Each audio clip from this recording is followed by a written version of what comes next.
Academy. Good evening everyone. Welcome to Harish Academy. Today we are going to discuss December 14th current affairs in detail.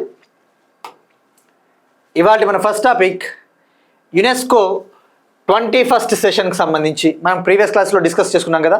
Intangible cultural హెరిటేజ్కి సంబంధించి తొలిసారిగా ఇండియాలో UNESCO సమావేశం జరిగింది.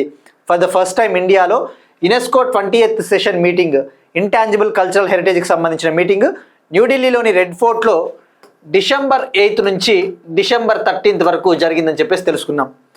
ఈ సందర్భంగా మనం వేరియస్ థింగ్స్ డిస్కస్ చేసుకున్నాం. అసలు ఇంటాంజిబుల్ కల్చరల్ హెరిటేజ్ అంటే ఏంటి, ఆ ఇంటాంజిబుల్ కల్చరల్ హెరిటేజ్లో ఎన్ని దేశాలు ఎన్ని ప్రతిపాదనలు చేశాయి, భారతదేశం నుంచి ఏమైనా యాడ్ చేశారని చెప్పేసి తెలుసుకున్నాం. సో ఇప్పుడు మనం తెలుసుకోవాల్సింది నెక్స్ట్ ఇయర్ ఎక్కడ జరగబోతా ఉంది. UNESCO 21st session intangible cultural heritage panel session చైనాలో జరగబోతా ఉంది. యునెస్కో ప్రకటించింది. ఎన్నవ సెషను? 21st session of UNESCO meeting on intangible cultural heritage చైనాలోని జియామెన్ సిటీలో నవంబర్ 30 నుంచి December 5th వరకు జరగబోతా ఉంది 2026లో. ఆ విషయం గుర్తుపెట్టుకోండి. ఇక మనం తెలుసుకున్నాం ఆల్రెడీ ఇక్కడ జరిగిన యునెస్కో సెషన్ ఏదైతే ఉందో 20th సెషన్ యునెస్కో మీటింగ్లో బంగ్లాదేశ్కు చెందిన తంగేల్ చీర నేత కళ కావచ్చు, ఆఫ్ఘనిస్తాన్కు చెందిన మినియేచర్ పెయింటింగ్, ఈ సూక్ష్మ చిత్రలేఖన శైలికి గుర్తింపు వచ్చింది. అలానే ఇండియా నుంచి దీపావళికి కూడా చోటు దక్కిందని చెప్పేసి తెలుసుకున్నాము. సో ఓవరాల్గా ఈ యునెస్కో సెషన్లో 80 కంట్రీస్ 80 దేశాలు 67 ప్రతిపాదనలు చేశాయి. అంటే ఈ 80 దేశాలు ఏం చేశాయంటే మా దేశాల్లో కొన్ని ఇంపార్టెంట్ సాంస్కృతిక వారసత్వ అంశాలు ఉన్నాయి, వాటిని చేర్చండి అంటే యునెస్కో ఈ 67 ఐటమ్స్ని, 67 ఇంటాంజిబుల్ కల్చరల్ హెరిటేజ్కి గుర్తింపు, రికగ్నిషన్ ఇవ్వడం జరిగింది. సో ఈ నెంబర్ గుర్తుపెట్టుకోండి. ఓవరాల్గా 67కి గుర్తింపు ఇవ్వడం జరిగింది. ఇక యునెస్కో అంటేనే మనం మెనీ టైమ్స్ డిస్కస్ చేసుకున్నాం. యునెస్కో 1945లో ఏర్పాటైంది.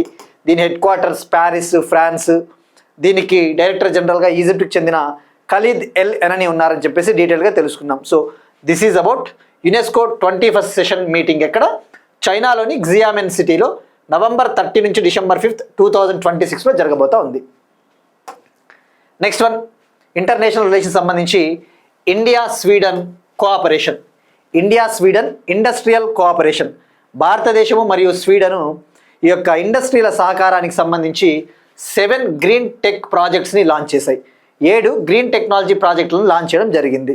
మరి ఇక్కడ ఫస్ట్ ఇండియా స్వీడన్ అంటేనే ఇండస్ట్రియల్ కోఆపరేషన్కి సంబంధించి 2019లో ఇరు దేశాల మధ్య లీడ్ ఐటీ అనే ఒక పార్ట్నర్షిప్ కుదిరింది. లీడ్ ఐటీ అనే ఒక భాగస్వామ్యం కుదిరింది. ఇక్కడ లీడ్ ఐటీ పార్ట్నర్షిప్ అంటే leadership group for industry transition. Lead IT అంటే leadership group for industry transition. Industry transition అంటే ఏంటి? పేర్లోనే ఉంది ట్రాన్సిషన్. ఇండస్ట్రీలను మనము ట్రాన్సిషన్ చేయాలి అంటే ఇప్పుడు మనం చూస్తూ ఉన్నాం, ముఖ్యంగా మన ఇండస్ట్రీస్లో ముఖ్యంగా స్టీల్ సెక్టార్ కావచ్చు, సిమెంట్ సెక్టార్లో ఎక్కువగా ఈ యొక్క కార్బన్ ఇంటెన్సివ్ టెక్నాలజీస్ని యూస్ చేస్తూ ఉంటాం. అంటే ఏంటి కార్బన్ ఇంటెన్సివ్ టెక్నాలజీస్ అంటే కర్బన ఉద్గారాలను విడుదల చేసే టెక్నాలజీలను ఉపయోగిస్తాం. తద్వారా ఇవి పర్యావరణానికి చాలా హాని కలిగిస్తూ ఉంటాయి because of release of green house gases like carbon dioxide, carbon monoxide, sulphur dioxide అటువంటివి రిలీజ్ అవ్వడం వల్ల. మరి ఇప్పుడు అటువంటి ఇండస్ట్రీస్ని మనం ట్రాన్సిషన్ చేయాలి అంటే ఏంటి? సస్టైనబుల్ టెక్నాలజీస్ని వాడాలి, ఈ యొక్క హరిత ఇంధనాలను వాడాలి. ఉదాహరణకు హైడ్రోజన్ ఎనర్జీని ఉపయోగించి గ్రీన్ హౌస్ గ్యాస్ ఎమిషన్స్ తగ్గించాలి. ఆర్టిఫిషియల్ ఇంటెలిజెన్స్ని ఉపయోగించి, ఈ టెక్నాలజీని ఉపయోగించి గ్రీన్ హౌస్ గ్యాస్ ఎమిషన్స్ తగ్గించాలి అని చెప్పేసి ఇరు దేశాలు కూడా ఈ యొక్క ఇండస్ట్రీ సహకారంలో భాగంగా 2019లో leadership group for industry transition అనే ఒక పార్ట్నర్షిప్ని లాంచ్ చేశాయి. 2019లో జరిగిన క్లైమేట్ యాక్షన్ సమ్మిట్లో దీన్ని లాంచ్ చేయడం జరిగింది. మరి ఇప్పుడు ఏం చేయబోతా ఉన్నారంటే ముఖ్యంగా ఈ స్టీలు, సిమెంట్ సెక్టార్లో హైడ్రోజన్ని ఉపయోగించబోతున్నారు, హైడ్రోజన్ ఎనర్జీని. ఉదాహరణకు ఈ యొక్క స్టీల్ మేకింగ్లో, ఈ స్టీల్ని తయారు చేసే ఉత్పత్తి ప్రొసీజర్లో హైడ్రోజన్ ఎనర్జీని ఉపయోగించబోతా ఉన్నారు. అలానే స్టీల్ స్లాగ్ని గ్రీన్ సిమెంట్గా మార్చబోతున్నారు కొన్ని టెక్నాలజీస్ని ఉపయోగించి. ఆర్టిఫిషియల్ ఇంటెలిజెన్స్ని ఉపయోగించబోతా ఉన్నారు. సో మనకి ఎగ్జామ్ పాయింట్ ఆఫ్ వ్యూలో గ్రీన్ టెక్నాలజీస్, ఉదాహరణకు మనం టార్గెట్ పెట్టుకున్నాం కదా, మనము నెట్ జీరో ఎమిషన్స్ బై 2070 కల్లా కర్బన ఉద్గారాలను మనము 0కు తీసుకురావాలి అని చెప్పేసి టార్గెట్ పెట్టుకున్నాం. మరి ఇప్పుడు ఈ 7 గ్రీన్ టెక్ ప్రాజెక్ట్స్కి సపోర్ట్ ఎవరిస్తారు? అవసరమైన ఫండింగ్, అవసరమైన నిధులు వచ్చేసి ఇండియాకు చెందిన department of science and technology విభాగము, అలానే స్వీడన్కు చెందిన స్వీడిష్ ఎనర్జీ ఏజెన్సీ అవసరమైన ఫండింగ్, అవసరమైన మద్దతు ఇవ్వబోతా ఉన్నాయి, ఆర్థిక సహకారం. నెక్స్ట్ వన్, పాలిటిక్స్ సంబంధించి సెంట్రల్ ఇన్ఫర్మేషన్ కమిషన్కి సంబంధించిన ఒక ఇంపార్టెంట్ టాపిక్. ప్రధాన సమాచార కమిషనర్గా రాజ్ కుమార్ గోయల్, చీఫ్ ఇన్ఫర్మేషన్ కమిషనర్గా రాజ్ కుమార్ గోయల్ గారిని నియమించడం జరిగింది. ఈయన మండే అంటే రేపు ప్రమాణ స్వీకారం చేయబోతున్నారు. ఇక్కడ సెంట్రల్ ఇన్ఫర్మేషన్ కమిషన్ మనకి పాలిటీలో చదువుతాం. చీఫ్ ఇన్ఫర్మేషన్ కమిషన్, ఫస్ట్ మనకి right to information act idea ఉండాలి. సమాచార హక్కు చట్టం 2005. ఈ ఆర్టీఐ యాక్ట్ 2005 కింద మనకి అవసరమైన ఇన్ఫర్మేషన్ని సెంట్రల్ లెవెల్లో కావచ్చు, స్టేట్ లెవెల్లో, కేంద్ర ప్రభుత్వ స్థాయిలో కావచ్చు, రాష్ట్ర స్థాయిలో అవసరమైన ఇన్ఫర్మేషన్ కావాలి అంటే, ఇప్పుడు మనం ఏదైనా ఒక ఎగ్జామ్ రాస్తాము, ఆ ఎగ్జామ్కి సంబంధించిన డీటెయిల్స్ కావాలన్న, మార్కుల డీటెయిల్, అటువంటివి కొన్ని మనము ఆర్టీఐ యాక్ట్ కింద అప్లై చేసుకోవచ్చు. సో సమాచార హక్కుని ఎందుకు, సమాచార హక్కు చట్టు ముఖ్య ఉద్దేశం ఏంటి? ట్రాన్స్పరెన్సీ, గవర్నెన్స్లో పారదర్శకతను, పరిపాలనలో పారదర్శకతను, ట్రాన్స్పరెన్సీని తీసుకురావడమే దీని ముఖ్య ఉద్దేశం. అవినీతిని తగ్గించాలి, కరప్షన్ని రెడ్యూస్ చేయాలన్నదే ముఖ్య ఉద్దేశం. మరి ఈ ఆర్టీఐ యాక్ట్ 2005ని బలోపేతం చేయాలి అంటే, మనకి అవసరమైన సమాచారం కావాలి అంటే కొన్ని వ్యవస్థలు ఉండాలి, కొన్ని ఇన్స్టిట్యూషన్స్ ఉండాలి. అటువంటిదే ఒకటి సెంట్రల్ ఇన్ఫర్మేషన్ కమిషను. ఇది సెంట్రల్ లెవెల్లో ఉంటుంది. అదే స్టేట్ లెవెల్లో అయితే స్టేట్ ఇన్ఫర్మేషన్ కమిషన్స్. ఇప్పుడు ఈ సిఐసి దేని కింద ఏర్పాటైంది? సిఐసి అనేది ఆర్టీఐ యాక్ట్ 2005 కింద 2005లో ఏర్పాటైంది, 2005లో. అదే స్టేట్ లెవెల్లో అయితే స్టేట్ ఇన్ఫర్మేషన్ కమిషన్, రాష్ట్రాల సమాచార కమిషన్లు, ఇవి కూడా ఆర్టీఐ యాక్ట్ 2005 కిందనే ఏర్పాటై ఉంటాయి. మరి ఇప్పుడు మనం తెలుసుకోవాల్సింది, మనకి రాజ్ కుమార్ గోయల్ గారు చీఫ్ ఇన్ఫర్మేషన్ కమిషనర్గా నియమితులయ్యారు, అపాయింట్ అయ్యారు. మరి అసలు ప్రొసీజర్ ఎలా ఉంటుంది? మనం ఎప్పుడైనా ఒక సిబిఐ గురించి తెలుసుకున్న, ఇటువంటి ఆర్గనైజేషన్ గురించి తెలుసుకున్నప్పుడు అందులో మెంబర్స్ ఎవరు, ఎంతమంది ఉంటారు, వాళ్ళని ఎలా అపాయింట్ చేస్తారు, అటువంటి బేసిక్ డీటెయిల్స్ మనకు ఐడియా ఉండాలి. సో మనకి స్టాటిక్ పాయింట్ ఆఫ్ వ్యూలో డైరెక్ట్గా ఈ చీఫ్ ఇన్ఫర్మేషన్ కమిషనర్గా రాజ్ కుమార్ గోయల్ గారు, ఈయన రిటైర్డ్ ఐఏఎస్ ఆఫీసర్ అన్న విషయం గుర్తుపెట్టుకుంటే సరిపోతుంది. మరి ఇప్పుడు మనం తెలుసుకోవాల్సింది సిఐసి గురించి, సెంట్రల్ ఇన్ఫర్మేషన్ కమిషన్. ఇందాక చెప్పుకున్నట్టు ఇది 2005లో ఆర్టీఐ యాక్ట్ 2005 కింద ఏర్పాటైంది. ఇది స్టాచ్యుటరీ బాడీ, గుర్తుపెట్టుకోండి, ఇది ఒక చట్టబద్ధమైన సంస్థ. ఇది నాన్ కాన్స్టిట్యూషనల్ బాడీ, రాజ్యాంగబద్ధ సంస్థ కాదు, స్టాచ్యుటరీ బాడీ. మరి ఇందులో కంపోజిషన్ ఎంతమంది మెంబర్స్ ఉంటారు అంటే, ఒక ప్రధాన ఇన్ఫర్మేషన్ కమిషనర్, ప్రధాన సమాచార కమిషనర్, అతన్నే చీఫ్ ఇన్ఫర్మేషన్ కమిషనర్ అంటారు. అలానే 10 మంది దాకా ఇన్ఫర్మేషన్ కమిషనర్స్ ఉంటారు, అప్ టు 10 ఇన్ఫర్మేషన్ కమిషనర్స్. 10 మంది దాకా సమాచార కమిషనర్లు ఉంటారు. ప్రధాన సమాచార కమిషనరు, 10 మంది దాకా సమాచార కమిషనర్లు. అయితే గత కొన్నేళ్ల నుంచి, ఒక విధంగా చెప్పాలంటే దాదాపు 9 ఏళ్ల నుంచి ఈ సెంట్రల్ ఇన్ఫర్మేషన్ కమిషన్ అనేది పూర్తి స్ట్రెంగ్త్తో పనిచేయటం లేదు. ఇందులో సభ్యుల్ని కూడా నియమించలేని దుస్థితిలో మనం ఉన్నాము. ఇప్పుడు ఈ సిఐసిని కంప్లీట్గా ఆర్గనైజ్ చేయడం జరిగింది. ఇప్పుడు సిఐసి కింద కొంతమంది సమాచార కమిషనర్ని నియమించడం జరిగింది. ఇవన్నీ నియమించడంతో ఇప్పుడు దీని స్ట్రెంగ్త్ అనేది ఫిల్ అయ్యింది. సో ఎప్పుడైతే ఇటువంటి ఆర్గనైజేషన్స్లో మనం చూస్తే, మన సుప్రీంకోర్టులో కావచ్చు, మన హైకోర్ట్స్లలో కేసులు పేరుకుపోతూ ఉంటాయి. దానికి కారణము సరైన స్థాయిలో స్టాఫ్ ఉండరు, సరైన స్థాయిలో ఫుల్ఫిల్గా జడ్జెస్ ఉండరు. సో ఇప్పుడు దాదాపు 9 ఇయర్స్ తర్వాత సిఐసిలో మెంబర్స్ని కూడా అపాయింట్ చేశారు. ఒక విధంగా శుభ పరిణామం అని చెప్పవచ్చు. మరి ఇప్పుడు సిఐసి విషయానికి వస్తే, ఇందాక చెప్పుకున్నట్టు ఒక చీఫ్ ఇన్ఫర్మేషన్ కమిషనర్ ఉంటారు, 10 మంది దాకా ఇన్ఫర్మేషన్ కమిషనర్లు ఉంటారు. మరి ఇది ఫస్ట్ ఏర్పాటైనప్పుడు, ఇది 2005లో ఏర్పాటైనప్పుడు తొలుత దీని స్ట్రెంగ్త్ 5 మెంబర్సే. ఇది మొదట ఏర్పాటైనప్పుడు దీని యొక్క కంపోజిషన్ 5 మెంబర్సే ఉండేవాళ్ళు. అందులో చీఫ్ ఇన్ఫర్మేషన్ కమిషనర్తో కలుపుకుంటే 5 మంది ఉండేవాళ్ళు. తర్వాత దీన్ని యొక్క స్ట్రెంగ్త్ని పెంచారు, దీని సంఖ్యను పెంచారు. మరి ఎలా నియమిస్తారు? ఒకరిని నియమించాలి అంటే తప్పకుండా ఒక సెలక్షన్ ప్యానెల్ ఉంటుంది. ఒక సెలక్షన్ ప్యానెల్ ఈ సిఐసిని, ఈ ఇన్ఫర్మేషన్ కమిషనర్స్ని సెలెక్ట్ చేయడం కోసము 3 మెంబర్ సెలక్షన్ ప్యానెల్ ఉంటుంది, 3 సభ్యుల ప్యానెల్. ఇందులో ప్రైమ్ మినిస్టర్ ఉంటారు, ప్రధానమంత్రి చైర్పర్సన్గా వ్యవహరిస్తారు. Prime minister will act as chairperson. అలానే leader of the opposition in లోక్సభలో ప్రతిపక్ష నేత అంటే ప్రస్తుతం రాహుల్ గాంధీ గారు. ఇక అలానే ఒక యూనియన్ క్యాబినెట్ మినిస్టర్. ఈ యూనియన్ క్యాబినెట్ మినిస్టర్ని ప్రైమ్ మినిస్టర్ అపాయింట్ చేస్తారు, ప్రైమ్ మినిస్టర్ నామినేట్ చేస్తారు. సో ఈ ముగ్గురు సభ్యుల ప్యానెల్ కమిటీ ఎవరిని నియమించాలి, సిఐసిగా ఇన్ఫర్మేషన్ కమిషనర్స్గా ఎవరిని నియమించాలని చెప్పేసి నిర్ణయాలు తీసుకుంటుంది. మరి ఇప్పుడు ఈయన నియమితులయ్యారు రాజ్ కుమార్ గోయల్ గారు. ఇక మరో 8 మంది ఇన్ఫర్మేషన్ కమిషనర్లను కూడా నియమించారు. ఆల్రెడీ 2 ఉన్నారు. సో ఓవరాల్గా 10 మంది ఇప్పుడు ఫిల్ అయ్యారు. సో ఇది మరి సిఐసి ఏం చేస్తుంది? ఈ ఆర్టీఐ చట్టం 2005 కింద మనకి అవసరమైన ఇన్ఫర్మేషన్ కావాలి అనుకున్నప్పుడు ఆ ఇన్ఫర్మేషన్ కనుక మనకి అందించలేదు అనుకోండి, ఏదైనా డిస్ప్యూట్స్ వచ్చినప్పుడు అందించని పక్షంలో మనము అప్పీల్ చేసుకోవచ్చు.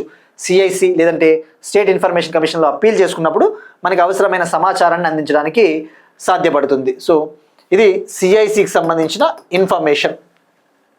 మరి సిఐసిలో ఇన్ఫర్మేషన్ కమిషనర్గా ఎవరిని తీసుకుంటారు అంటే ఎవరైతే పబ్లిక్ లైఫ్లో బాగా సర్వీస్ చేసి ఉంటారో, ఉదాహరణకు లా విభాగంలో కావచ్చు, న్యాయ విభాగంలో కావచ్చు, జర్నలిజం విభాగంలో, లేదంటే మాస్ మీడియా కమ్యూనికేషన్ విభాగంలో, పబ్లిక్ అడ్మినిస్ట్రేషన్ ప్రజా పరిపాలనలో, ఇటువంటి రంగాలలో సేవలు చేసిన వాళ్ళకి, సైన్స్ అండ్ టెక్నాలజీ రంగంలో సేవలు చేసిన వాళ్ళని ఇన్ఫర్మేషన్ కమిషనర్లుగా నియమిస్తారు. సో ఇక్కడ గుర్తుపెట్టుకోండి, మ్యాక్సిమం స్ట్రెంగ్త్ అయితే మాత్రం up to 10 information commissioners.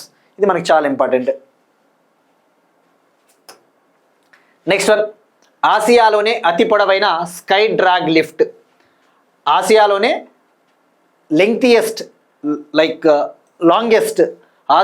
Longest sky drag లిఫ్ట్ని Jammu and Kashmir chief minister Omar Abdullah గారు ప్రారంభించారు. ఇక్కడ స్కై డ్రాగ్ లిఫ్ట్ ఆసియాలోనే అతిపెద్దది. ఇక్కడ చూస్తే మీరు ఇమేజ్లో స్కై డ్రాగ్ లిఫ్ట్ ఇలా ఉంటుంది. ఇదేంటంటే ఇక్కడ కనబడతా ఉన్న రోప్ ఏదైతే ఉందో, మనము ఆ రోప్ని కనుక ఒక మెకానిజం ఉంటుంది, ఆ రోప్ని పట్టుకొని దాన్ని పట్టుకుంటే ఆ లిఫ్ట్ మాదిరి అనమాట, లైక్ కొండలపైకి అటువంటి వాటిపైకి తీసుకెళ్తుంది. అంటే అత్యంత ఎత్తులో ఉన్న ప్రదేశాలకు కూడా ఈ స్కై డ్రాగ్ లిఫ్ట్ ద్వారా మనం అక్కడికి చేరుకోవచ్చు. మరి ఇది ఆసియాలోనే లాంగెస్ట్ స్కై డ్రాగ్ లిఫ్ట్. ఎక్కడ దీన్ని ఏర్పాటు చేశారు అంటే జమ్మూ అండ్ కాశ్మీర్, కేంద్రపాలిత ప్రాంతమైన జమ్మూ అండ్ కాశ్మీర్లోని గుల్మార్గ్ అనే ఏరియాలో, గుల్మార్గ్ అనే ఒక టౌన్, గుల్మార్గ్ అనే ప్రాంతంలో దీనికోసం 3.65 crore కేటాయించారు. 3.65 కోట్లతో దీన్ని నిర్మించారు. Length 726 meters. గుర్తుపెట్టుకోండి, 726 మీటర్లు. మనకి ఎగ్జామ్ పాయింట్ ఆఫ్ వ్యూలో ఇది ఎలా మనం తెలుసుకోవాల్సిందంటే, ఇది పర్యాటక రంగానికి ఊతమిస్తుంది, టూరిజం డెవలప్ అవుతుంది. ఇక ఇటువంటి వార్తల్లో ఉన్నప్పుడు ఇటీవల ఇండియాలోనే లాంగెస్ట్ స్కైవాక్ గ్లాస్ బ్రిడ్జ్ని ఆంధ్రప్రదేశ్లోని విశాఖపట్నంలో ఏర్పాటు చేశారని చెప్పేసి కూడా తెలుసుకున్నాం. భారతదేశంలోనే అత్యంత పొడవైన skywalk glass bridge, India's longest skywalk glass bridge is opened at Visakhapatnam, Vizag. దాని లెంగ్త్ ఎంత? 55 మీటర్స్. దీన్ని ఏ దేశపు గ్లాస్ సహకారంతో నిర్మించారు అంటే జర్మనీ కంట్రీ నుంచి మనము దిగుమతి చేసుకున్న గ్లాస్ను ఉపయోగించి మనము దాన్ని కన్స్ట్రక్ట్ చేసాము. ఆ విషయం గుర్తుపెట్టుకోండి. సో ఇవన్నీ మనకి ఫ్యాక్ట్స్ డైరెక్ట్గా వెళ్ళిపోతాయి. ఇక నెక్స్ట్ వన్, ప్రపంచంలోనే ఎత్తైన రివాల్వింగ్ రెస్టారెంట్. అగైన్ మనకి టూరిజంని డెవలప్ చేయడానికి జమ్మూ అండ్ కాశ్మీర్లో మరొక ప్రాజెక్టుని ప్రారంభించారు Jammu and Kashmir chief minister Omar Abdullah గారు. ప్రపంచంలోనే ఎత్తైన రివాల్వింగ్ రెస్టారెంట్, ఇది కూడా జమ్మూ అండ్ కాశ్మీర్లోని గుల్మార్గ్ ప్రాంతంలో ఉన్న అపర్వత్, గుల్మార్గ్ అనే ఏరియాకి దగ్గరలో ఉన్న అపర్వత్ అనే ప్రాంతంలో అనే ఏరియాలో దీన్ని ఏర్పాటు చేశారు. దీన్ని 4390 meters ఎత్తులో దీన్ని నిర్మించారు. It was built at an altitude of 4390 meters. మరి ఇక్కడ ఏంటి అసలు ఇది రివాల్వింగ్ రెస్టారెంట్ అంటే, మనం అవసరమైన ఫుడ్ తినడానికి ఒక రెస్టారెంట్ రివాల్వ్ అవుతూ ఉంటుంది, తిరుగుతూ ఉంటుంది. దీన్ని 4390 మీటర్ల ఎత్తులో నిర్మించారు. World's highest revolving restaurant opened at Gulmarg, Jammu and Kashmir. దీనికోసం 86 lakh ఖర్చు పెట్టారు, 86 లక్షలు. నెక్స్ట్ వన్, ఖనిజ అన్వేషణ కోసం ఐఐటి హైదరాబాద్, రాజస్థాన్ ప్రభుత్వం అవగాహన ఒప్పందం. మినరల్ ఎక్స్ప్లోరేషన్ కోసం, మినరల్ మ్యాపింగ్ కోసము ఐఐటి హైదరాబాద్తో రాజస్థాన్ గవర్నమెంట్ ఒక అగ్రిమెంట్, ఒక MOU కుదుర్చుకునింది. ఇక్కడ క్రిటికల్ మినరల్స్, ఖనిజ అన్వేషణ. ఏ ఖనిజాలను వీళ్ళను ఎక్స్ప్లోర్ చేయబోతున్నారంటే క్రిటికల్ మినరల్స్. రాజస్థాన్లోని 39 డిస్ట్రిక్ట్స్లో 39 జిల్లాలలో అవసరమైన క్రిటికల్ మినరల్స్, అవసరమైన కీలక ఖనిజాలను వెలికి తీయడం కోసము, ఎక్స్ప్లోర్ చేసి ప్రొడ్యూస్ చేయడం కోసము ఐఐటి హైదరాబాద్తో ఒక ఎంఓయూ కుదుర్చుకునింది రాజస్థాన్ గవర్నమెంట్. ఈ ఒప్పందంలో భాగంగా ఈ ఐఐటి హైదరాబాద్లో ఉన్న రీసెర్చ్ ఎకోసిస్టమ్, ఐఐటి హైదరాబాద్లో ఉన్న శాస్త్ర సాంకేతిక పరిశోధకులు వీళ్ళు ఆర్టిఫిషియల్ ఇంటెలిజెన్సు, మెషిన్ లెర్నింగు ఇటువంటి టెక్నాలజీస్ని ఉపయోగించి రాజస్థాన్లోని 39 డిస్ట్రిక్ట్స్లలో 39 జిల్లాలలో ఏ ఏ ప్రాంతాలలో ఈ కీలకమైన ఖనిజాలు ఉన్నాయో గుర్తిస్తారు, మ్యాపింగ్ చేస్తారు. తద్వారా ఈ యొక్క ఎనర్జీ సప్లై చైన్లో, ఈ యొక్క శక్తి భద్రతలో మనకి ఇది హెల్ప్ అవుతుందని చెప్పవచ్చు. సో మనకి ఇక్కడ మెయిన్గా గుర్తురావాల్సింది ఇది, డైరెక్ట్గా ఫ్యాక్ట్ సరిపోతుంది. ఇక రాజస్థాన్ అంటేనే గుర్తురావాల్సింది తెలంగాణకు చెందిన సింగరేణి కంపెనీ రాజస్థాన్లో పవర్ ప్లాంట్ని కూడా నిర్మిస్తూ ఉంది. ఒక సోలార్ ప్లాంట్, ఒక థర్మల్ పవర్ ప్లాంట్ని అని చెప్పేసి కూడా మనం ప్రీవియస్ క్లాస్లో తెలుసుకున్నాం. మరి ఇప్పుడు క్రిటికల్ మినరల్స్ గురించి మనకు కొద్దిగా ఐడియా ఉండాలి. క్రిటికల్ మినరల్స్ కీలకమైన ఖనిజాలు అంటే ఏంటివి? లిథియము, నికెలు, గ్రాఫైటు, జింక్ ఇటువంటివన్నీ వస్తాయి. మరి critical minerals rare earth elements. Critical minerals అంటే కీలకమైన ఖనిజాలు, రేర్ ఎర్త్ ఎలిమెంట్స్ అంటే అరుదుగా భూమిలో దొరికే ఖనిజాలు. మరి ఇక్కడ తెలుసుకోవాల్సింది క్రిటికల్ మినరల్స్ అంటే ఏవి, రేర్ ఎర్త్ ఎలిమెంట్స్ అంటే ఏవి. క్రిటికల్ మినరల్స్ అనేది చాలా బ్రాడ్ టర్మ్, ఇందులో చాలా ఉంటాయి. రేర్ ఎర్త్ ఎలిమెంట్స్ అనేది ఇందులో సబ్సెట్. ఈ రేర్ ఎర్త్ ఎలిమెంట్స్ 17 ఉంటాయి. అందులో 15 ల్యాంథనాయిడ్లు, మరో 2 ఎలిమెంట్స్ స్కాండియము, ఇట్రియము. రేర్ ఎర్త్ ఎలిమెంట్స్ అరుదైన భూమి మూలకాలు అంటే 15 ల్యాంథనాయిడ్లు మరియు స్కాండియం, ఇట్రియం, ఈ 17 ఎలిమెంట్స్ని కలిపితే రేర్ ఎర్త్ ఎలిమెంట్స్. ఇక క్రిటికల్ మినరల్స్ అంటే ఇంకా చాలా వస్తాయి. క్రిటికల్ మినరల్స్లో రేర్ ఎర్త్ ఎలిమెంట్స్ ఉంటాయి, అలానే లిథియము, నికెలు, గ్రాఫైటు, జింకు ఇటువంటివన్నీ వస్తాయి. అంటే దాని అర్థం ఏంటి? All rare earth elements are critical minerals, but not all critical minerals are rare earth elements. అన్ని రేర్ ఎర్త్ ఎలిమెంట్లు క్రిటికల్ మినరల్సే, కానీ అన్ని క్రిటికల్ మినరల్లు రేర్ ఎర్త్ ఎలిమెంట్స్ కాదు. మనకి ఇటువంటివి సీసాట్లు చేస్తాం మనము, సెట్స్, సబ్సెట్స్ ఆప్టిట్యూడ్లో. సో మరి క్రిటికల్ మినరల్స్ ప్రపంచంలో అత్యధికంగా ఏ కంట్రీలో ఉన్నాయంటే చైనా. ఈ రేర్ ఎర్త్ ఎలిమెంట్స్ కూడా చైనాలోనే హైయెస్ట్ ఉన్నాయి. ఇండియా 3rd ప్లేస్లో ఉంది కదా. ఈ యొక్క రేర్ ఎర్త్ ఎలిమెంట్స్ విషయానికి వస్తే ప్రపంచంలో దొరికే రేర్ ఎర్త్ ఎలిమెంట్స్లో 49% చైనాలోనే ఉన్నాయి. ఇండియా 3rd ప్లేస్లో ఉంది. ప్రపంచంలో దొరికే రేర్ ఎర్త్ ఎలిమెంట్స్లో 8% ఇండియాలో ఉన్నాయి. Next one, Andhra Pradesh current affairs. విశాఖపట్నంలో కాగ్నిజెంట్ క్యాంపస్కు శంకుస్థాపన. ఆంధ్రప్రదేశ్లోని వైజాగ్లో ఐటీ కంపెనీ కాగ్నిజెంట్ కంపెనీకి సంబంధించిన ఒక క్యాంపస్కు ఫౌండేషన్ స్టోన్ వేశారు నిన్న ఆంధ్రప్రదేశ్ చీఫ్ మినిస్టర్. మరి ఇక్కడ మనం తెలుసుకోవాల్సింది ఈ కాగ్నిజెంట్ కంపెనీ కెపాసిటీ ఎంత, దీనికోసం ఎంత ఖర్చు పెడతా ఉన్నారు, ఎప్పటిలోపు దీన్ని నిర్మించాలి అనుకుంటా ఉన్నారు. ఈ ప్రాజెక్టు 8000 సీట్ ఐటీ క్యాంపస్, ఈ కాగ్నిజెంట్ క్యాంపస్ని ఇక్కడ నిర్మించబోతా ఉన్నారు కదా. ఇందులో 8000 సీట్స్ ఉంటాయి. 8,000 మంది ఉద్యోగులు పనిచేయడానికి అనుకూలమైన క్యాంపస్. టోటల్ ఇన్వెస్ట్మెంట్ 1583 crore, 1583 కోట్లతో దీన్ని నిర్మిస్తూ ఉన్నారు. దశల వారీగా నిర్మించబోతా ఉన్నారు. 2033 కల్లా దీన్ని డెవలప్ చేయాలని చెప్పేసి ప్లాన్ పెట్టుకున్నారు. 3 ఫేజెస్లో 3 దశల్లో 2033 కల్లా దీన్ని నిర్మించాలి అనుకున్నారు. మొదటి దశ 2026లో ప్రారంభమవుతుంది. ఫస్ట్ ఫేజ్ 2026లో దీన్ని నిర్మించబోతున్నారు. ఫస్ట్ ఫేజ్ 2029 కల్లా కంప్లీట్ కావచ్చని ఒక అంచనా. సో మెయిన్గా గుర్తుపెట్టుకోండి, ఇది 8000 సీట్ల క్యాంపస్, 1523 కోట్లు, 3 ఫేజుల్లో 2033 కల్లా నిర్మించబోతున్నారు. 2026లో మొదటి దశ, 2029 కల్లా మొదటి దశ కంప్లీట్ కాబోతా ఉంది. నెక్స్ట్ వన్, ఎన్విరాన్మెంట్ అండ్ బయోడైవర్సిటీకి సంబంధించి, జీవ వైవిధ్యానికి మరియు పర్యావరణానికి సంబంధించి రామ్సార్ లిస్ట్. రామ్సార్ జాబితాలో సిలిసెర్ సరస్సు మరియు కోప్రా జలాశయము. ఇక రామ్సార్ అంటేనే గుర్తు రావాల్సినది, రామ్సార్ అనేది ఇరాన్లో ఒక సిటీ, ఇరాన్ కంట్రీలో ఒక నగరము. మరి రామ్సార్ కన్వెన్షన్ అని ఒకటి ఉంటుంది మనకి. రామ్సార్ కన్వెన్షన్ దీని ముఖ్య ఉద్దేశం ఏంటి? ప్రపంచవ్యాప్తంగా ఉన్న వెట్లాండ్స్ ఏవైతే ఉంటాయో చిత్తడి నేలలు అంటే సరస్సులు కావచ్చు, రిజర్వాయర్లు కావచ్చు, జలాశయాలు, లేక్స్, ఇవన్నీ కూడా చిత్తడి నేలలు. ఈ చిత్తడి నేలలు అనేవి చాలా కీలకమైనవి. ఎందుకంటే ఇక్కడ ఎంతో బయోడైవర్సిటీ, చేపలు, ముఖ్యమైన బయోడైవర్సిటీ అంతా ఉంటుంది ఇక్కడ.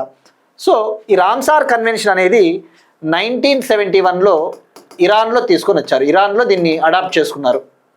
ప్రపంచవ్యాప్తంగా ఉన్న చిత్తడి నేలను పరిరక్షించాలని చెప్పేసి 1971లో దీన్ని అడాప్ట్ చేసుకున్నారు, తీసుకొని వచ్చారు. ఇది 1975 నుంచి అమల్లోకి వచ్చింది, 1975 నుంచి. మరి ఇప్పుడు ఈ రామ్సార్ లిస్టులో ఇండియా నుంచి మరో 2 చిత్తడి నేలలు, మరో 2 వెట్లాండ్స్ జాయిన్ అయ్యాయి. సో ఓవరాల్గా ఇండియాలో ఇప్పుడు రామ్సార్ సైట్స్ 96 అయ్యాయి. ఓవరాల్గా ఇప్పుడు 96 రామ్సార్ సైట్లు 2025 డిసెంబర్ 13 నాటికి. 2014లో ఇండియాలో 26 రామ్సార్ సైట్స్ మాత్రమే ఉన్నాయి. ఇప్పుడు 96కి రీచ్ అయ్యాయి. ఆ విషయం గుర్తుపెట్టుకోండి. మనకి ఇలాంటివి చదివేటప్పుడు ఇప్పుడు ఇవి ఎక్కడ ఉన్నాయి, ఏ స్టేట్స్లో ఉన్నాయి? ఈ సిలిసెర్ లేక్, ఈ సిలిసెరి సరస్సు అనేది రాజస్థాన్లోని ఆల్వార్లో ఉంది. కోప్రా జలాశయ్ ఛత్తీస్గఢ్లోని బిలాస్పూర్కి దగ్గరలో ఉన్న రివర్ మహానది రివర్ వద్ద ఈ జలాశయం ఉంది. సో ఇక్కడ గుర్తుపెట్టుకోండి, సిలిసెరి లేక్ రాజస్థాన్, కోప్రా జలాశయ్ ఛత్తీస్గఢ్. మరి ఇక్కడ ఈ Siliserh lake a type of lake కూడా మనకి ఒక ఐడియా ఉండాలి. ఇదొక ఆర్టిఫిషియల్ లేక్, అంటే కృత్రిమ సరస్సు, హ్యూమన్ మేడ్ లేక్. సిలిసెరి లేక్ని మానవులు నిర్మించారు. ఇక ఈ కోప్రా జలాశయం అనేది ఇది ఒక రిజర్వాయర్ లాంటి జలాశయము. ఆ విషయం గుర్తుపెట్టుకోండి, రిజర్వాయర్ లాంటి జలాశయము. It's like a reservoir type of wetland. Okay, right. So ఇప్పుడు ఎన్ని ఉన్నాయని చెప్పేసి తెలుసుకున్నాం. 2025 డిసెంబర్ 13 నాటికి ఇండియాలో 96. మరి ఇక్కడ మనం ఫ్యాక్ట్స్ తెలుసుకోవాలి. ఇది 95ది 96ది 2 అనుకుంటే, మరి 2025లో ఇండియా నుంచి ఎన్ని రామ్సార్ సైట్స్ యాడ్ అయ్యాయి? ప్రపంచంలో హైయెస్ట్ రామ్సార్ సైట్లు ఏ కంట్రీలో ఉన్నాయి? ఇండియా ఏ స్థానంలో ఉంది? భారతదేశంలో ఏ స్టేట్లో రామ్సార్ సైట్స్ హైయెస్ట్ ఉన్నాయి? అటువంటి ఫ్యాక్ట్స్ అన్ని తెలుసుకోవాలి. ఇది మనకి ఇన్ఫర్మేషన్ సరిపోతుంది, బట్ ఇంకా మనకి ఫ్యాక్ట్స్ ఓరియంటేషన్లో మనం చదువుకోవాలి. ఇండియాలో ఓల్డెస్ట్ రామ్సార్ సైట్, భారతదేశంలో చాలా పురాతనమైన రామ్సార్ ప్రదేశము అంటే ఒడిశాలోని చిలికా లేక్, రాజస్థాన్లోని కియోలాడియో నేషనల్ పార్క్. ఒడిశాలోని చిలికా లేక్, రాజస్థాన్లోని కియోలాడియో నేషనల్ పార్కు, వీటికి 1981లోనే రామ్సార్ సైట్ హోదా లభించింది. మరి highest Ramsar sites in the world, ప్రపంచంలో అత్యధిక రామ్సార్ ప్రదేశాలు ఉన్న కంట్రీ యూకే, యునైటెడ్ కింగ్డమ్లో 176 ఉన్నాయి. సెకండ్ ప్లేస్లో మెక్సికో ఉంది, మెక్సికోలో 144 ఉన్నాయి. ఇక ఇండియా థర్డ్ ప్లేస్లో ఉంది 96తో. మరి ఇండియా ఆసియాలోనే టాప్, ఆసియాలోనే అత్యధిక రామ్సార్ ప్రదేశాలు ఉన్న దేశం ఏది అంటే ఇండియా. ఆ విషయం గుర్తుపెట్టుకోండి. India stands at third in the world, but top in the Asia. మరి ఇప్పుడు స్పెసిఫిక్గా ఇండియాలో ఏ స్టేట్లో హైయెస్ట్ ఉన్నాయంటే తమిళనాడులో highest Ramsar sites approximately 20 Ramsar sites ఉన్నాయి. సెకండ్ ప్లేస్లో ఉత్తరప్రదేశ్ ఉంది, ఉత్తరప్రదేశ్లో నియర్లీ 10 ఉన్నాయి. మరి ఇప్పుడు తెలుసుకోవాల్సింది 2025లో ఎన్ని రామ్సార్ సైట్లు ఉన్నాయి, 2025లో భారతదేశం నుంచి ఎన్ని రామ్సార్ సైట్ జాబితాలోకి చేర్చబడ్డాయి, అది కూడా మనకు చాలా ఇంపార్టెంట్.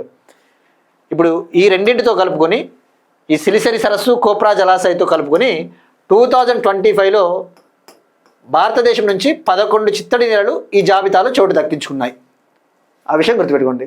సో ఇవి 2025లో ఇండియా నుంచి రామ్సార్ జాబితాలోకి ఎంటర్ అయిన ప్రదేశాలు.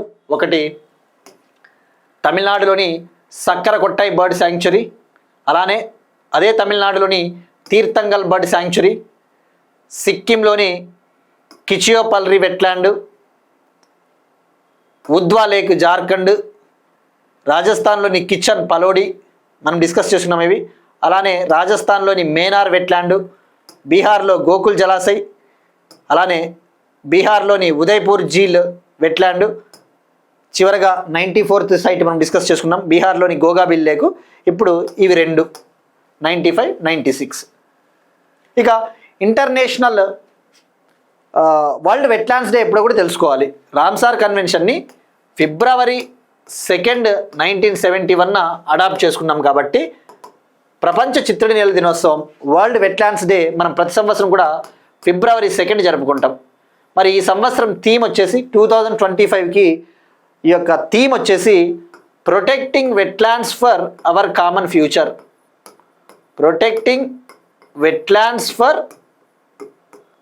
Hour common future. Protecting wetlands for our common future. So ఇది రామ్సార్ సైట్కి సంబంధించిన ఇన్ఫర్మేషన్.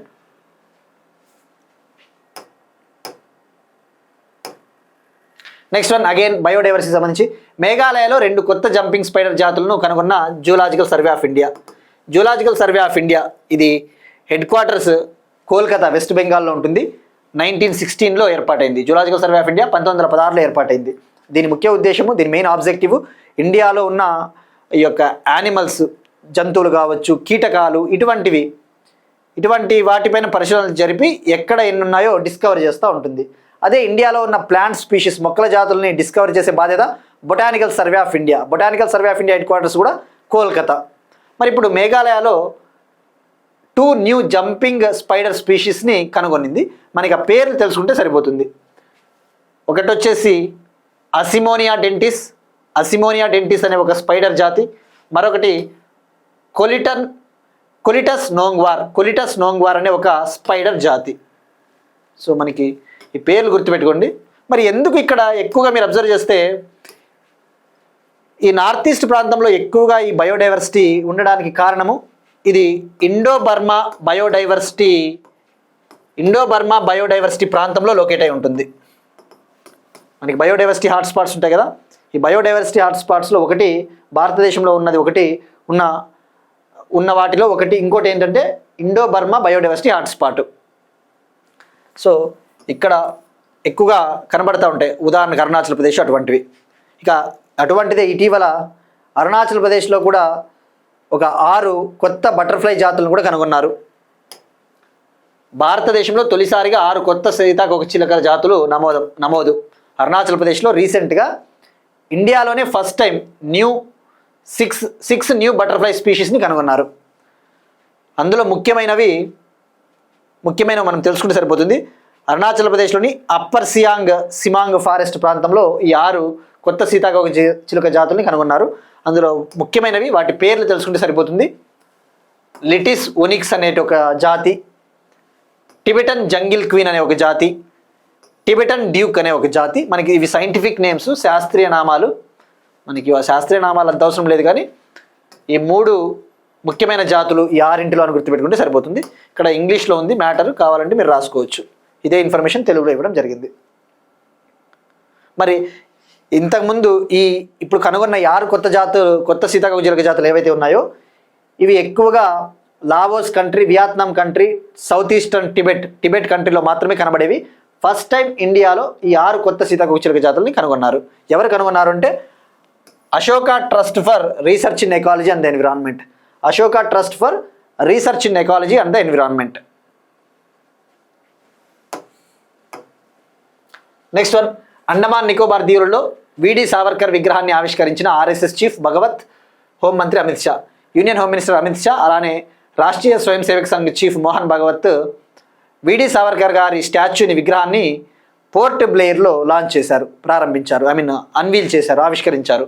ఇక్కడ పోర్ట్ బ్లెయిర్ ఇది అండమాన్ నికోబార్కి క్యాపిటల్, యూటీ అయిన అండమాన్ నికోబార్కి రాజధాని. దీని పేరు చేంజ్ చేశారు కదా, శ్రీ విజయపురం అని చెప్పేసి, శ్రీ విజయపురం. ఇక్కడ ఒక కల్చరల్ ప్రోగ్రాంలో పాల్గొన్నారు. విడి సావర్కర్ గారి జీవితానికి సంబంధించిన ఒక కల్చరల్ ప్రోగ్రాంలో. ఇక్కడ విడి సావర్కర్ గారు అంటేనే గుర్తు రావాల్సింది మనకి, ఈయన మేజర్గా మనకి 1857 రివోల్ట్కి సంబంధించి 1857 సిపాయిల తిరుగుబాటు ఉంది కదా, 1857 సిపాయి రివోల్ట్. ఆ సిపాయి రివోల్ట్ని ఈయన భారతదేశపు మొదటి స్వాతంత్ర సమర యుద్ధంగా ప్రకటించారు. ఫస్ట్ వార్ ఆఫ్ ఇండియన్ ఇండిపెండెన్స్గా 1857ని పిలిచిన వ్యక్తి ఎవరు అంటే విడి సావర్కర్. మనకి ఇది మోడర్న్ హిస్టరీలో చదువుతాం. భారతదేశపు మొదటి స్వాతంత్ర సమర యుద్ధము 1857 అని ఎవరన్నారు అంటే విడి సావర్కర్. మరి ఆ యొక్క సెంటెన్స్ని ఏ బుక్లో యూజ్ చేశాడు అంటే ఈయన 1909లో the Indian war of independence అనే బుక్ రాశాడు. The Indian war of independence అనే బుక్, ఇది గుర్తుపెట్టుకోండి, మోడర్న్ హిస్టరీలో చాలా వెళ్ళిపోతుంది. ఆ పుస్తకంలో ఈయన మెన్షన్ చేశాడు 1857 యుద్ధం అనేది భారతదేశం మొదటి స్వాతంత్ర సమర యుద్ధం అని చెప్పాడు.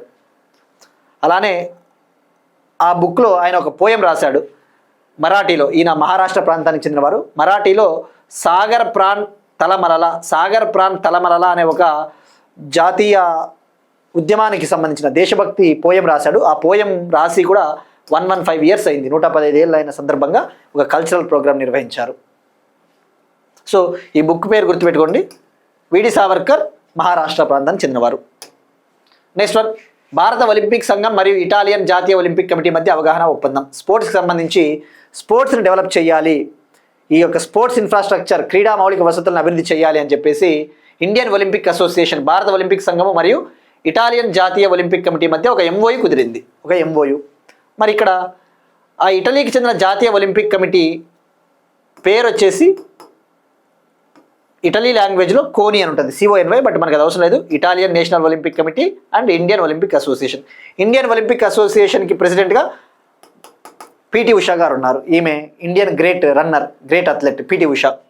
మరి ఇరు దేశాలు కూడా ఏం చేయబోతా ఉన్నాయంటే స్పోర్ట్స్ కోఆపరేషన్, లైక్ అథ్లెట్స్కి ట్రైనింగ్ ఇవ్వడము, అథ్లెట్స్కి అవసరమైన శిక్షణ ఇవ్వడము, కోచెస్కి అవసరమైన స్పోర్ట్స్ ఇన్ఫ్రాస్ట్రక్చర్, క్రీడా మౌలిక వసతుల్ని నిర్మించడం కోసము ఈ యొక్క MOU కుదుర్చుకోవడం జరిగింది. నెక్స్ట్ వన్, అగైన్ స్పోర్ట్స్కి సంబంధించి లియోనెల్ మెస్సీ, అర్జెంటీనా ఫుట్బాల్ దిగ్గజం లియోనెల్ మెస్సీ యొక్క 70 ఫూట్ ఐరన్ స్టాచ్యూని ఆవిష్కరించారు. ఈయన గోట్ ఇండియా టూర్ 2025లో భాగంగా గోట్ ఇండియా టూర్ 2025లో భాగంగా ఇండియాలోని 4 సిటీలని సందర్శిస్తూ ఉన్నారు. డిసెంబర్ 13న ఫస్ట్ వెస్ట్ బెంగాల్లోని కోల్కతాకు వచ్చారు, ఆ తర్వాత నిన్న హైదరాబాద్కి వచ్చారు, ఇవాళ ముంబై, రేపటితో న్యూఢిల్లీ, మొత్తం 4 సిటీలు కవర్ చేస్తూ ఉన్నారు. ఏ సిటీలు అంటే కోల్కతా, ఫస్ట్ కోల్కతా, హైదరాబాద్, ముంబై, న్యూఢిల్లీ. మరి కోల్కతాకు వచ్చిన తర్వాత 70 ఫూట్ మెస్సీ ఐరన్ స్టాచ్యూ, ఇనుప విగ్రహాన్ని ఆవిష్కరించారు. వర్చువల్గా ప్రారంభించారు, అంటే రిమోట్ సహాయంతో దీన్ని ప్రారంభించారు. ఎవరు ప్రారంభించారంటే Bollywood actor Shahrukh Khan, Lionel Messi Salt Lake stadium నుంచి దీన్ని ఆవిష్కరించారు. సో ఇక్కడ గుర్తుపెట్టుకోవాల్సింది ఎన్ని ఫూట్ అంటే 70 ఫూట్ ఐరన్ స్టాచ్యూ. మరి లియోనెల్ మెస్సీ చేతిలో ఏముంది ఇక్కడ? ఫుట్బాల్ వరల్డ్ కప్ 2022లో అర్జెంటీనా ఫుట్బాల్ వరల్డ్ కప్ని గెలిచింది. దానికి కెప్టెనే లియోనెల్ మెస్సీ, అందుకే ఇతన్ని గోట్ అంటారు. గోట్ అంటే ఇక్కడ గ్రేటెస్ట్ ఆఫ్ ఆల్ టైమ్ అంటే ఏంటి? ఇక ఈ యొక్క ఫుట్బాల్ రంగంలోనే, ఒక క్రీడా రంగంలో ఎవరినైనా అత్యుత్తమ దిగ్గజంగా పిలవాలి అంటే గోట్ అనే టర్మ్ని ఎక్కువగా యూజ్ చేస్తుంటారు. మన ఇండియన్ క్రికెట్లో అయితే అభిమానులు విరాట్ కోహ్లీని గోట్ అంటుంటారు అట్లా. సో గోట్ అంటే greatest of all time. Next one, FIH మహిళల హాకీ జూనియర్ ప్రపంచ కప్ 2025 విజేత Netherlands. FIH federation of international hockey federation మహిళల హాకీ జూనియర్ ప్రపంచ కప్ 2025 విజేతగా నెదర్లాండ్స్ కంట్రీ నిలిచింది. FIH women's hockey junior world cup. ఈ జూనియర్ వరల్డ్ కప్ అండర్ 21 వాళ్ళకి జరుగుతుంది, 21 ఏళ్ల లోపు వాళ్ళకి జరుగుతుంది.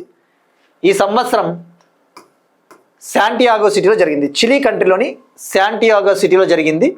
ఇది ఒక బైఎన్నియల్ టోర్నమెంట్ అంటే ప్రతి 2 ఏళ్లకు ఒకసారి జరిగే జూనియర్ హాకీ వరల్డ్ కప్. గుర్తుపెట్టుకోండి, 2023లో కూడా ఈ women's junior world cup, hockey world cup చిలీలోని శాంటియాగోలోనే జరిగింది. అప్పుడు కూడా విన్నర్గా నెదర్లాండ్స్ మహిళల టీమే నిలిచింది. ఇప్పుడు మళ్ళీ కప్ను నిలబెట్టుకునింది. ఓవరాల్గా నెదర్లాండ్స్ టీము 6వసారి ఈ మహిళల హాకీ జూనియర్ ప్రపంచ కప్ని గెలుచుకునింది. మరి ఇది ఎన్నవ ఎడిషను? 11th edition. ఈ సంవత్సరం జరిగింది 11వ ఎడిషను. టీమ్స్ వచ్చేసి 24 టీమ్స్ పాల్గొన్నాయి. తొలిసారిగా 24 దేశాలు పాల్గొన్నాయి. For the first time 24 nations took participation. ఎప్పటి నుంచి ఎప్పటి వరకు జరిగిందంటే 1 డిసెంబర్ నుంచి 13th డిసెంబర్ వరకు జరిగింది. ఇక రన్నర్ వచ్చేసి అర్జెంటీనా. 2023లో జరిగిన వరల్డ్ కప్లో కూడా ఫైనల్లో నెదర్లాండ్స్, అర్జెంటీనానే పోటీ పడ్డాయి. అప్పుడు కూడా నెదర్లాండ్సే గెలిచింది. సో ఇది మనకి స్పోర్ట్స్ ఇన్ఫర్మేషన్. ఇక ఇవాటి క్వశ్చన్ చూస్తే 2025-26 ఆర్థిక సంవత్సరానికి భారత వృద్ధి రేటును ADB ఎంత ఉంటుందని ప్రకటించింది. ఏషియా డెవలప్మెంట్ బ్యాంకు ప్రకటించింది 2025-26 గారు. అది మనం డిస్కస్ చేసుకున్నాం, మీరు ట్రై చేయండి. ఇక నిన్న అడిగిన క్వశ్చన్, RBI నుంచి స్మాల్ ఫినాన్స్ బ్యాంక్ హోదా పొందిన తొలి పేమెంట్ బ్యాంక్ అంటే ఫీనో పేమెంట్ బ్యాంక్. ఇవి ఇవాళ కరెంట్ అఫైర్స్. మనం ఒకసారి క్విక్గా రీక్యాప్ చూద్దాం.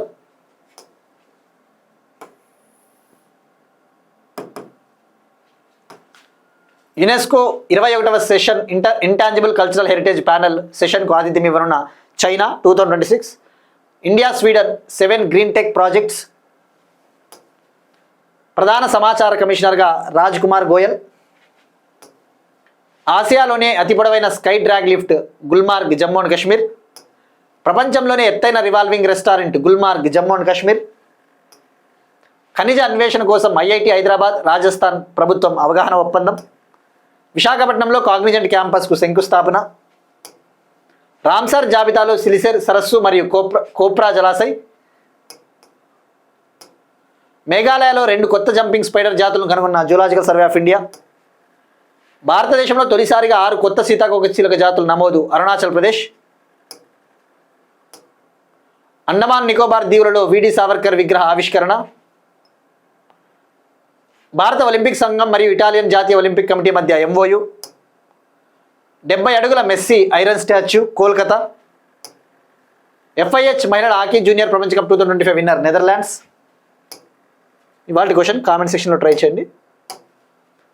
That's it. These are today's current affairs. Will meet you next time and thank you everyone.